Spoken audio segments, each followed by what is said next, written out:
نحمده ونصلي على رسوله الكريم اما بعد فاعوذ بالله من الشيطان الرجيم بسم الله الرحمن الرحيم رب اشرح لي صدري ويسر لي امري واحلل عقدة من لساني يفقهوا قولي۔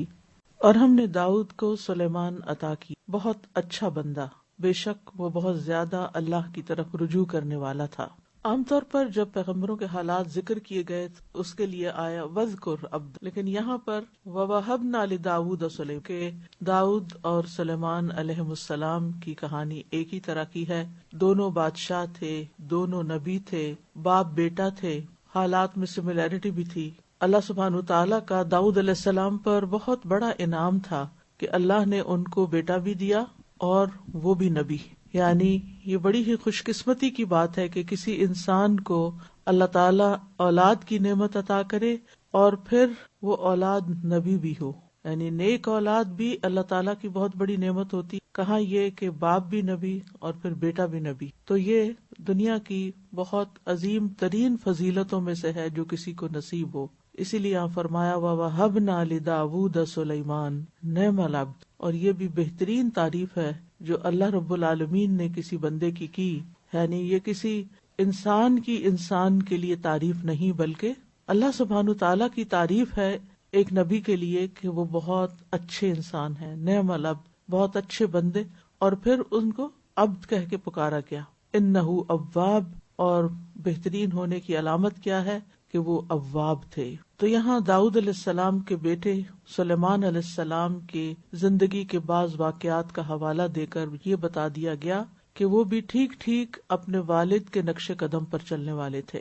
اللہ تعالیٰ نے ان کو بے مثال شان و شوکت عطا کی، ان کو حکومت عطا کی، نبوت عطا کی، لیکن وہ بالکل غرور میں مبتلا نہیں ہوئے، ان کے اندر کسی قسم کا تکبر نہیں آیا، وہ زمین میں فساد برپا کرنے والے نہیں تھے، جیسا کہ عام طور پر جب کسی کے پاس طاقت، حکومت، پاور آتی ہے، دولت آتی ہے، تو پھر وہ اس کو انسانوں کے فائدے کی بجائے عموماً انسانوں کو نقصان دینے کے لیے استعمال کرتا ہے، بلکہ اس کے برعکس وہ جو قدم اٹھاتے تھے اللہ کی اطاعت میں اٹھاتے، اللہ سے ڈرتے ہوئے کہ کوئی چھوٹی سی بھی بھول چوک ہو جاتی تو فوراً استغفار کے لیے اپنے رب کی طرف دوڑ پڑتے، اواب تھے، فوراً رجوع کرتے تھے۔ تو فرمایا وَوَهَبْنَا لِدَاوُودَ سُلَيْمَانَ، وَهَبْنَا کا لفظ جو ہے ہبہ کے لیے استعمال، ہبہ کا لفظ آیا ہے یہاں پر۔ ہبہ کا لفظ جو ہے یہ بلا معاوضہ کسی کو کوئی چیز دینے کے لیے آتا ہے، یعنی ہم نے داؤد علیہ السلام کو اپنی طرف سے مہربانی کرتے ہوئے یہ ایک عطیہ دیا تھا، یہ اللہ کا ایک تحفہ تھا، بغیر کسی قیمت کے ان کو عطا کیا تھا۔ اس سے کیا سبق ملتا ہے کہ ہمیں یاد رکھنا چاہیے کہ ہمارے پاس جو بھی نعمتیں ہیں وہ اللہ سبحانہ تعالیٰ کا عطیہ ہے، اللہ تعالیٰ کی بخشش ہے، اللہ تعالیٰ کا انعام ہے، ان میں ہمارا کوئی کمال نہیں۔ عام طور پر جب ہمارے بچے نیک ہوتے ہیں، اچھے ہوتے، تو والدین کو یہ غرور ہونے لگتا ہے کہ ہم نے ان کی بڑی اچھی تربیت کی، ہم نے ان کو اس طرح اور اس طرح پالا، حالانکہ وہ سب اللہ سبحانہ تعالیٰ کی عنایت ہو کہ کسی کو ہدایت کے رستے پر لگا دے، کسی کو اپنا بنا لے۔ اس لیے تربیت اولاد میں اہم ترین نقطہ یہی ہے کہ انسان ان کی اصلاح اور ان کی دینی رغبت کے لیے اللہ تعالیٰ سے دعائیں کرتا رہے۔ تو وَهَبْنَا، ہم نے ان کو عطا کیا، عطا کر کے ان کی آنکھیں ٹھنڈی کر دی۔ اور وَوَرِثَ سُلَيْمَانُ دَاوُودَ آتا ہے، وَوَرِثَ سُلَيْمَانُ دَاوُودَ آتا ہے سورۃ النمل میں، تو اس میں ہم دیکھتے ہیں کہ سلیمان علیہ السلام جو ہے وہ داؤد علیہ السلام کے وارث ہوئے، اس کا ذکر کیا گیا۔ اس سے یعنی اس کا یہ مطلب نہیں کہ داؤد علیہ السلام کے صرف ایک ہی بیٹے تھے، داؤد علیہ السلام کے کئی بیٹے تھے، لیکن ان میں سے سلیمان علیہ السلام ہی ان کے اصل وارث بنے۔ تو اس سے یہ بھی پتہ چلتا ہے کہ بعض اوقات انسان کی بہت اولاد ہوتی ہے، اولاد کی اولاد ہوتی ہے، لیکن صحیح معنوں میں اس کا وارث وہی ہوتا ہے جو اس کی لیگیسی کو آگے لے کے چلتا ہے، جو اس کی محنت اور کوشش کو ضائع نہیں ہونے دیتا بلکہ اس کو مزید آگے بڑھاتا ہے۔ یعنی انسان کے 10 بیٹے بھی ہوں اور اگر وہ دین پر نہ ہوں تو کسی کام کے نہیں، کسی فائدے کے، اور اگر ان میں سے ایک بھی نیک ہے، آنکھوں کی ٹھنڈک ہے، دین پر چلنے والا ہے، تو وہ باقی سب پر بھاری ہے، وہ سب سے بہترین ہے، کیونکہ وہ اللہ کی نگاہ میں بہترین ہے، نعم العبد ہے۔ اور عمومی طور پر بھی ہم دیکھتے ہیں کہ انبیاء اولاد کو اللہ تعالیٰ کا ہبہ یا تحفہ ہی سمجھتے تھے. جیسے ابراہیم علیہ السلام کے بارے میں آتا ہے الحمدللہ الذی وہب لی علی الکبر اسماعیل و اسحاق ان ربی لسمیع الدعاء. اللہ کا شکر ہے جس نے مجھے بڑھاپے میں اسماعیل اور اسحاق عطا کی، بے شک میرا رب تو بہت دعا سننے والا ہے. اور یہاں بھی آپ دیکھیں کہ وہی سملیرٹی ہے، وہی خوش قسمتی کی بات ہے کہ کس طرح یہ دونوں اسماعیل اور اسحاق علیہ السلام بھی اللہ کے نبی ہیں اور پھر نبی کے بیٹے، تو وہ بھی کیا کہہ رہے ہیں کہ وہب لی، اللہ نے مجھے عطا کی. تو اولاد اور پھر خاص طور پر نیک اولاد اللہ تعالیٰ کا ہی عطیہ ہوتا، وہ اللہ کا گفٹ، اس کی قدر کرنی چاہیے اور اس پر اللہ سبحانہ تعالیٰ کا شکر ادا کر. نعم العبد انہ اواب، نعم جو ہے یہ کلمہ مدح، جیسے بئس کلمہ ضم ہے، یہ فعل ضم ہے، یعنی اس کے مقابلے میں یہ استعمال ہوتا ہے نعمہ. نعم العبد یعنی سلیمان علیہ السلام بہترین بندے تھے، انتہائی نفیس انسان تھے، بہت نیک انسان تھے. وہ ان تمام اوصاف سے متصف تھے، ان کے اندر وہ تمام صفات موجود تھی جو تعریف کے موجب ہیں، جن پر تعریف کی جا سکتی، یعنی جن کی وجہ سے ایک بندہ قابل تعریف ہوتا ہے.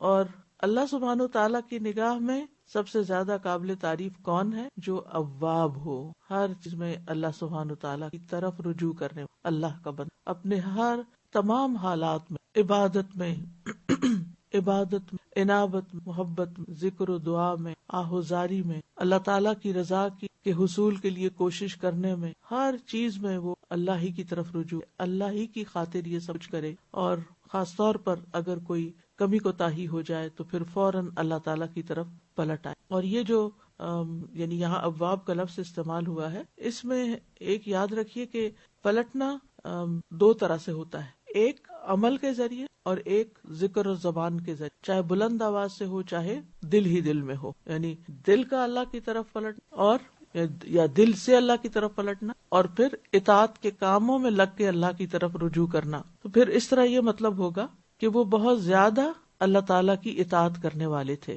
بہت زیادہ اللہ تعالیٰ کی طرف رجوع کرنے والے تھے. اور دوسرا معنی بہت زیادہ تسبیح کرنے والے تھے، یعنی اپنی آواز سے، جیسے داؤد علیہ السلام کی تسبیح تو ویسے بھی مشہور، یسبحنا، وہ جو طیور اور پرندے اور پہاڑ جو تھے وہ آپ کے ساتھ تسبیح کرتے تھے، تو اسی طرح سلیمان علیہ السلام بھی بہت تسبیح کرنے والے تھے کہا جاتا. اور تسبیح کا لفظ نماز کے لیے بھی استعمال ہوتا کہ اللہ تعالیٰ کی عمومی طور پر بھی بہت اطاعت کرتے تھے اور خاص طور پر بہت نماز پڑھا کرتے تھے، بہت تسبیح کرنے والے تھے. اور تسبیح کے ساتھ ساتھ استغفار کرنا، یعنی اللہم اغفر لی وتب علیہ، اور استغفار کے جتنے بھی صیغے ہیں، کیونکہ جو حقیقت میں نیک انسان ہوتا ہے وہ اپنی نیکیوں سے زیادہ اپنی کوتاہیوں پہ نظر رکھتا. وہ یہ نہیں دیکھتا میں نے کیا کمال کیا ہے، میں نے کیا کیا کام کر لیے، کیا کارنامے کر لیے، وہ یہ دیکھتا ہے کہ کہاں کہاں کمی رہ گئی ہے اور کیا بہتری ہو سکتی، اس سے اچھا کیا ہو سکتا تھا، اس سے آگے کیا ہو سکتا تھا. وہ کسی ایک کام کے کرنے پر راضی نہیں ہو جاتا کہ بس میں نے اتنا کر لیا ہے اور اب یہ میرے لیے کافی ہے، بلکہ وہ مزید کی سوچتا ہے اور کیا کروں کہ اللہ تعالیٰ کو راضی، اور کیا کروں اور کیا کروں. یعنی وہ اللہ کی عبادت کرتے ہوئے تھکتا نہیں، اس سے بور نہیں ہوتا، اکتاتا نہیں، بلکہ مزید کی تلاش میں رہتا. تو ان آیات سے اس آیت سے جو بات ہمیں سمجھ میں آتی ہے وہ یہ کہ نیک اولاد والدین کے لیے اللہ تعالیٰ کا عطیہ ہوتا، اللہ تعالیٰ کا تحفہ ہوتا. لہٰذا والدین کو اولاد کی نیکی اور اولاد کی اچھائی پر خاص طور پر اللہ تعالیٰ کا شکر ادا کر. اور شکر ادا کرنے میں کیا ہے کہ پھر انسان اولاد کو اللہ تعالیٰ کی راہ میں لگائے، اللہ کی عبادت میں، اللہ کے دین کے کام میں، یعنی ان کاموں کے لیے بھی اولاد کی تربیت کرے. تو دوسری بات یہ کہ بندے کی جو اصل خوبی ہے جس کی وجہ سے انسان نعم العبد بنتا ہے، وہ زیادہ مالدار ہونا نہیں، دنیا میں بہت آگے ہونا نہیں ہے، بلکہ اللہ کا بندہ بننے میں ہے. یعنی نعم العبد اللہ کا بندہ ہوتا ہے. آپ دیکھیے کہ سلیمان علیہ السلام کو جو خصوصیات حاصل تھی وہ آپ سب کو معلوم ہے. جنات ان کے لیے مسخر تھے، ہوائیں ان کے لیے مسخر تھی، جانوروں کی بولیاں وہ سمجھتے تھے. یعنی دنیاوی اعتبار سے بھی ان کی سلطنت اور حکومت اور بادشاہت اتنی زیادہ تھی، اتنی پھیلی ہوئی تھی کہ اس طرح کی حکومت دنیا میں کسی اور کو ملی ہی نہیں. یعنی اتنی نعمتیں کسی کے پاس تھی ہی نہیں. یا ہیں ہی نہیں جتنی سلیمان علیہ السلام کو ملی تھی. کچھ تو والد کی طرف سے چیزیں انہیرٹ کی اور پھر خود ان کو اللہ تعالیٰ نے بہت کچھ عطا کیا تھا. لیکن یہاں پر نعم العبد جب کہا گیا وہ بہترین بندے ہیں تو یہ نہیں کہا گیا کہ وہ پرندوں کی بولیاں سمجھتے اور وہ بہت مالدار تھے اور وہ ہوا میں اڑ سکتے تھے اور جنات سے باتیں کر سکتے تھے. یہ باتیں نہیں کی گئیں. آج ہمیں اگر کسی انسان کی تعریف کرنی ہو تو ہم کیا کہیں گے؟ آپ کو معلوم ہے کہ فلاں شخص جو ہے اس کے پاس ایسا جیٹ ہے کہ وہ ایک دن میں یہاں سے مثلاً پاکستان جاتا ہے اور پھر وہاں سے شام تک واپس بھی آ جاتا ہے. تو ہم بہت حیران ہوں گے کہ واہ کیا خوش قسمت انسان ہے کہ جس کو اتنی سہولت حاصل ہے کہ وہ ایک ہی دن میں اپنی مرضی سے جہاں چاہتا ہے وہاں جا سکتا ہے. سلیمان علیہ السلام کو تو یہ سب کچھ آگے آئے گی تفصیل کہ کیا کیا حاصل تھا. لیکن تعریف ہوئی تو کس بات پر؟ انہ اواب، اللہ کی طرف پلٹنے والے. ایک نیکی کے بعد اگلی نیکی، ایک کے بعد ایک، ایک کے بعد ایک، اور سے اور سے اور، مزید سے مزید، یعنی کہیں رکنے والے نہیں تھے. تو بندے کا اصل حسن، بندے کی اصل ورث، کامیابی، قدر و قیمت اس کے اواب ہونے میں، کہ ہر وقت دل اللہ کی طرف متوجہ رہے اور ذرا سی بھی غفلت ہو تو فوراً اللہ کی طرف پلٹے، اور اگر غلطی ہو تو فوراً توبہ کرے، فوراً رجوع کر لے، کیونکہ توبہ کرنے والے بندے سے اللہ سبحانہ و تعالیٰ خوش. ابو ہریرہ رضی اللہ عنہ روایت کرتے ہیں کہ رسول اللہ صلی اللہ علیہ وسلم نے فرمایا، اللہ تم میں سے کسی توبہ پر اس سے زیادہ خوش نہیں ہوتا جتنا تم میں سے کوئی اپنی گم شدہ سواری کو پانے کے وقت خوش ہو. یعنی اگر کسی کی کار کھو جائے، گم جائے اور پھر وہ مل جائے تو اس کی خوشی کا کیا ٹھکانہ ہوگا. اس سے زیادہ اللہ سبحانہ و تعالیٰ خوش ہوتا ہے اس بندے پر جس سے غلطی ہو اور وہ اللہ کی طرف توبہ. نیکسٹ ہے، جب شام کے وقت اس پر اصیل عمدہ گھوڑے پیش کیے گئے تو اس نے کہا کہ بے شک میں نے مال کی محبت کو اپنے رب کی یاد کی وجہ سے محبوب رکھا ہے، یہاں تک کہ وہ پردے میں چھپ. سلیمان علیہ السلام کی اوابیت کی ایک اور مثال یہاں بیان ہو رہی ہے. ان آیات میں سلیمان علیہ السلام کی اللہ کے راستے میں جہاد سے محبت اور اس کے لیے تیاری کے طور پر گھوڑے پالنے اور ان کی تربیت کا ذکر ہے. کہا جاتا ہے کہ اس مقصد کے لیے انہوں نے بہت بڑی تعداد میں اعلیٰ نسل کے تیز رفتار گھوڑے پال رکھے، یعنی عبادت بھی کرتے تھے، اطاعت بھی کرتے، رجوع بھی کرتے تھے، ذکر بھی کرتے اور اللہ سے محبت بھی کرتے تھے، اور اس کے ساتھ ساتھ اللہ کے راستے میں جو چیز ضرورت تھی اس کو تیار بھی کرتے، یعنی دنیاوی تیاری بھی. اب ہوا یہ کہ ایک دن پچھلے پہر ان کے سامنے اعلیٰ نسل کے اصیل گھوڑے جو ہیں وہ پیش کیے گئے، جو اپنی یعنی جو گھوڑے اتنے زبردست تھے کہ جن کے کھڑے ہونے کا ایک خاص سٹائل تھا، اور وہ سٹائل کیا تھا کہ وہ 3 ٹانگوں پہ کھڑی رکھتے اور چوتھا پاؤں اوپر اٹھا کے رکھتے تھے. خاص سٹائل کے ساتھ ایک خاص اینگل میں کھڑے ہوتے تھے جس سے وہ دیکھنے میں اور بھی زیادہ خوبصورت لگتے تھے. یعنی چوتھی ٹانگ کا صرف تھوڑا سا کھر زمین پہ لگتا تھا، کھڑا نہیں ہوتے تھے چوتھی ٹانگ پر، لیکن دوڑنے میں بہت تیز رفتار تھے، بہت تیز. تو آپ ان گھوڑوں کو دیکھنے میں مشغول ہو گئے اور ان کو دیکھ کر خوش ہوئے تو کہنے لگے کہ ان گھوڑوں سے میں جو محبت کرتا ہوں وہ اپنی رب کی یاد کی وجہ سے کرتا ہوں. اذ عرض علیہ بالعشی، عرض علیہ پیش کیے گئے ان پر. یہاں پیش کرنے والے کا نام نہیں بتایا گیا کہ کس نے پیش کیے تھے، کیونکہ ان کے بے شمار لشکر تھے، بہت فوجیں تھیں جو ان پر پیش کیے جاتے. تو یہاں پر صرف یہ جو اہم چیز ہے اس کا ذکر کیا گیا تاکہ ساری توجہ کس چیز پر رہے، پیش کی جانے والی چیز پر. جو ہم کہتے ہیں نا کھانا پیش کیا گیا تو توجہ کس پر ہے؟ کھانے پر. اور اگر یہ کہیں فلاں نے کھانا پیش کیا تو کسی کی توجہ کھانے پہ ہوگی اور کسی پیش کرنے ہوگی. اور آپ نے دیکھا ہوگا کہ عموماً لوگ جب ٹیبل پہ بیٹھتے ہیں تو کچھ لوگ تو کھانے پر توجہ رکھتے اور کچھ لوگ یہ پوچھتے رہتے ہیں کہ بنایا کس. تو بہرحال یہاں پر گھوڑوں کی اہمیت کے پیش نظر اذ عرض علیہ بالعشی، عشیش کا جو لفظ ہے یہ ظہر سے لے کر شام تک کا وقت ہو، یعنی دن ڈھلے. بعض لوگ رات بھی اس میں شامل کر لیتے ہیں. الصافنات، صافنات جو ہے یہ صافن کی جمع ہے. صافن مراد وہ گھوڑے جو 3 ٹانگوں پہ کھڑے ہوتے اور چوتھی ٹانگ تھوڑی سی اٹھا کے رکھتے. یہ ان کی قوت پر دلالت کرتا ہے کہ وہ 3 ٹانگ پہ بھی کھڑے ہو سکتے ہیں. یہ ایسے ہی ہے کہ جیسے انسانوں میں سے کوئی ایک ٹانگ پہ کھڑا ہو سکتا. آپ ذرا کھڑے ہو کر دیکھیے گا آج کہ کتنی دیر کھڑے ہو سکتے ہیں. تو جو جتنی دیر کھڑا ہو سکتا ہے ایک ٹانگ پہ وہ اتنا ہی قوت والا ہے. یہ قوت کی علامت ہوتی. تو یہ 3 ٹانگوں پہ کھڑے ہونا ان گھوڑوں کی قوت کی علامت تھی، ان کا ایک اظہار تھا اپنی قوت کا.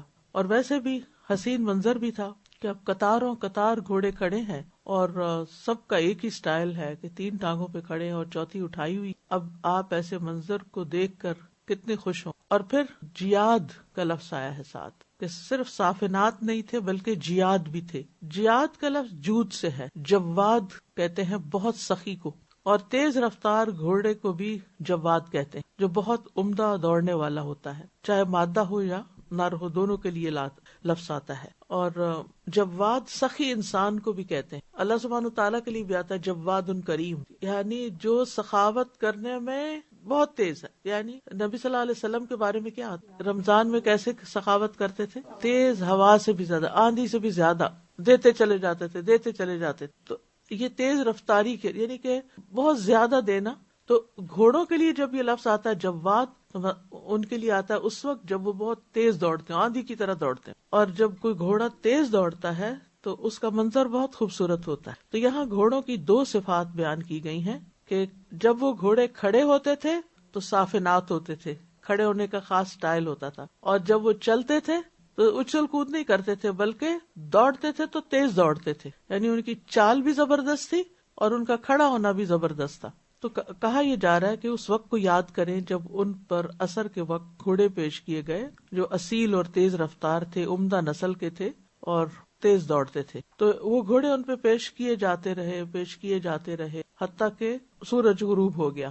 فقال انی احببت حب الخیر عن ذکر ربی، تو کہنے لگے کہ میں نے خیر سے محبت کی ہے. خیر کا ویسے معنی تو بھلائی ہوتا ہے، نیکی ہوتا ہے، لیکن عموماً الخیر کا لفظ بہت زیادہ مال پر بولا جاتا ہے. سورۃ العادیات میں آتا ہے وَإِنَّهُ لِحُبِّ الْخَيْرِ، تو خیر کا لفظ وہاں ترجمہ کیا کرتے ہیں؟ مال. تو یہاں پر گھوڑوں کے لیے مراد، یعنی یہاں پر یہ لفظ گھوڑوں کے لیے استعمال کیا گیا. خیر سے مراد خیل ہے. خیل کرتے کس کو کہتے ہیں؟ عربی گھوڑے کو کہتے ہیں. تو عرب جو تھے وہ گھوڑوں کو خیر کا نام دیتے تھے کہ یہ ہمارا مال ہے. اگر آپ کو کچھ اندازہ ہو کہ پنجاب میں جس شخص کے پاس گائے بھینسیں زیادہ ہوں تو وہ اس کو کیا کہتے ہیں؟ مال کہتے. وہ یہ نہیں کہتے کہ وہ گائے بھینسیں ہیں، وہ کہتے ہیں مال ہے، یہ ہمارا مال ہے. تو اسی طرح گھوڑوں کو بھی خیر کا لفظ ان کے استعمال ہوتا، یہ بھی خیر ہے یعنی مال ہے، یا ان کے ساتھ خیر جو ہے وہ بندھی ہوئی ہے. جیسا کہ وہ ایک حدیث میں بھی آتا ہے کہ نبی صلی اللہ علیہ وسلم نے فرمایا کہ گھوڑے کی پیشانی میں قیامت تک کے لیے خیر و برکت باندھ دی گئی ہے. جریر بن عبداللہ کہتے ہیں میں نے رسول اللہ صلی اللہ علیہ وسلم کو دیکھا، آپ اپنی انگلی سے ایک گھوڑے کی پیشانی کے بالوں کو بل دے رہے تھے، گھماتے انگلی گھما کے بال بیچ میں اور فرما رہے تھے قیامت کے دن تک کے لیے خیر و برکت یعنی اجر اور غنیمت گھوڑوں کی پیشانی سے باندھ دی گئی. اسی طرح ایک اور روایت میں آتا ہے رسول اللہ صلی اللہ علیہ وسلم نے فرمایا، یہ مسند احمد کی روایت ہے کہ گھوڑوں کی پیشانی میں قیامت کے دن تک کے لیے خیر و برکت رکھ دی گئی ہے اور اس کے مالکان کی اس پر مدد کی گئی ہے، اس لیے ان کی پیشانی پہ ہاتھ پھیرا کرو. یعنی گھوڑوں کی پیشانی پہ ہاتھ پھیرا کرو اور ان کے لیے برکت کی دعا کیا کرو، اور ان کی گردنوں میں رسیاں باندھو مگر تانت کی رسی نہ ہو، کیونکہ وہ کیا کرے؟ کاٹ دے گی، ان کو تکلیف دے گی. اور عربی گھوڑے جو ہیں وہ ویسے بھی تمام گھوڑوں میں سے بہترین گھوڑے ہوتے ہیں، اور ان کے بارے میں حدیث میں آتا ہے کہ وہ دعا بھی مانگتے ہیں. ابو ذر رضی اللہ عنہ کہتے ہیں باقی جانوروں کی تسبیح کا ذکر تو آتا ہی ہے. رسول اللہ صلی اللہ علیہ وسلم نے فرمایا ہر عربی گھوڑے کو رات کے آخری حصے میں 2 دفعہ دعا کی اجازت دی جاتی، اور وہ دعا مانگتا ہے اللہم خولتنی من خولتنی من بنی آدم وجعلتنی لہو فجعلنی احب اہلہ ومالہ الیہ. اے اللہ تو نے مجھے بنی آدم میں سے جس شخص کے بھی حوالے کر دیا اور مجھے اس کی ملکیت میں دے دیا، تو مجھے اس کے ہاں اس کے محبوب ترین مال اور اہل و عیال میں سے بنا دے. یعنی وہ مجھ سے ایسی محبت کرے جیسے اپنے بچوں سے محبت کرتا ہے. اور گھوڑوں کے لیے خیر کا لفظ اس لیے بھی استعمال کیا گیا ہے، اس میں بڑا باریک اور اہم نکتہ ہے کہ جب کوئی گھوڑا اللہ کے راستے میں باندھا جاتا ہے یا استعمال کیا جاتا ہے تو وہ گھوڑے والے کے لیے سراسر نیکیوں کا باعث بن جاتا ہے، اس کے لیے بھلائیاں لاتا ہے، نیکیاں لاتا ہے، وہ نیکیاں کما کے دیتا ہے اپنے مالک کو. یہ مطلب رسول اللہ صلی اللہ علیہ وسلم نے فرمایا جس شخص نے اللہ پر ایمان کے ساتھ اور اس کے وعدہ ثواب کو جانتے ہوئے اللہ کے راستے میں جہاد کے لیے گھوڑا وقف کیا تو اس گھوڑے کا جی بھر کے کھانا، جو بھی وہ کھاتا ہے، پینا جو پانی پیتا ہے، اس کا پیشاب، اس کی لید، سب قیامت کے دن اس انسان کے ترازو میں ہوگا، تولا جائے گا. یعنی اس گھوڑے کی ہر چیز جو ہے وہ میزان حسنات میں نیکیوں کے ساتھ تولی جائے گی، تو پھر خیر ہی خیر ہے۔ آج کل اگرچہ گھوڑے اس طرح استعمال نہیں ہوتے، تو اس کی جگہ جو بھی چیز آپ اللہ کے راستے میں استعمال کرتے ہیں وہ آپ کے لیے خیر ہی خیر، خیر کا باعث ہے۔ اور تو انی احببت حب الخیر، میں نے خیر کی محبت، مال کی محبت، گھوڑے کی محبت کیوں اختیار کی ہے؟ ان ذکر ربی، اپنے رب کے ذکر کی وجہ سے۔ ان تعلیل کا ہے، ان یعنی سبب، مراد یہ ہے کہ اپنی شان دکھانے کے لیے نہیں، یعنی یہ گھوڑے میں نے اپنی شان دکھانے کے لیے نہیں باندھے، بلکہ اللہ کی محبت میں باندھے، اللہ کے راستے میں جہاد کے لیے۔ مطلب وہ اس وقت ایک ہیڈ آف اسٹیٹ کے طور پر گھوڑوں کا معائنہ کر رہے تھے، دیکھ رہے تھے، ان کو انجوائے کر رہے تھے۔ اور آپ سوچئے کہ اگر آپ کے پاس اتنی دولت ہو کہ جو ایک گھوڑا بھی ہو کسی کے پاس تو اپنے آپ کو بڑی چاہیے، ایک اچھی گاڑی بھی ہو کسی کے پاس، تو یہاں تو یہ ہے کہ تا حد نگاہ ان پہ گھوڑے پیش کیے جا رہے ہیں، ایک پلٹون آ رہی ہے